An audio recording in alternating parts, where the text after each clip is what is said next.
Assalomu alaykum, hurmatli kuzatuvchilar. Bugun mana sizlar bilan juda xalqimiz o'rtasida ko'p uchraydigan kasallik, oddiy xalq tiliga ham hammaga tanish bo'lib ketgan migren kasalligi to'g'risida ozgina tushuncha bermoqchiman. Hammamizga aniq narsaki, migren deganda shu boshni og'rishi to'g'risida tushunchamiz bor. Hatto ba'zi bemorlarimiz o'zlariga o'zlari ba'zan tashxis ham qo'yib kelishadi. Migren bo'lib qolganman, mana shunaqa bosh og'rig'i hisobiga migren bilan davolanib yuraman degan ko'p iboralar bilan murojaat qilishadi.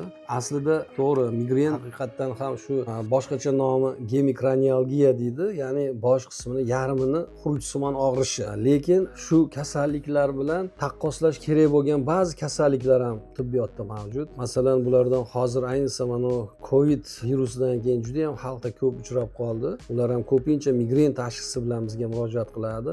Aslida chakka miya arteriyasi shu yallig'lanishi yoki chakka bo'g'imlarini, ya'ni yallig'lanishdan kelib chiqadigan og'riqli sindromlar, bu ham xuddi migrenga o'xshab namoyon bo'ladi.